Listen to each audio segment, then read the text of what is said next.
நீங்கள் பார்த்துக் கொண்டிருப்பது நியூஸ் 21 செய்திகள். தமிழ்நாடு செய்திகளை உடனுக்குடன் தெரிந்து கொள்ள நியூஸ் 21 செய்திகளை பாருங்கள். தேனி மாவட்ட ஆட்சியர் அலுவலகம் இன்று குறை தீர்க்கும் நாள் கூட்டத்திற்கு மனு கொடுக்க வந்திருந்த சமூக ஆர்வலர் என்பவர் திடீரென செல்போன் டவர் மீது ஏறியதால் அப்பகுதியில் பரபரப்பு ஏற்பட்டது. பின்னர் காவல்துறையினர் மற்றும் தீயணைப்பு துறையினர் செல்போன் டவர் மீது ஏறி சமூக ஆர்வலரை பத்திரமாக தரையிறக்கினர். தொடர்ந்து காவல்துறை அவரிடம் விசாரணை மேற்கொண்டபோது உத்தமபாளையம் மற்றும் பண்ணைபுரம் அருகே உள்ள கோடாங்கிப்பட்டி சர்வே எண் 639/23 ஏக்கர் 19 சென்ட் ஆக்கிரமிப்பு செய்துள்ள நபர்களுக்கு எந்தவித ஆவணமும் இல்லாமல் மார்க்கையன்கோட்டை மின்சார வாரியம் மின் இணைப்பு வழங்கியுள்ளது. இது சம்பந்தமாக உத்தமபாளையம் நீதிமன்றத்தில் வழக்கு தொடுத்து உரிமையாளருக்கு தீர்ப்பும் அமைந்துள்ளது.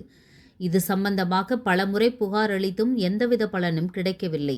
தொடர்ந்து நான் ஒரு மாற்றுத்திறனாளி, என்னை கடும் சிரமத்திற்கு ஆளாக்கி வருகின்றார்கள் என்று தெரிவித்தார். மாவட்ட ஆட்சியர் நடவடிக்கை எடுக்க வேண்டும் என்ற கோரிக்கை மனுவும் அளிக்கப்பட்டது. செல்போன் டவர் மீது ஏறிய சம்பவம் மாவட்ட ஆட்சியர் வளாகம் சிறிது நேரம் பெரும் பரபரப்பு ஏற்பட்டது.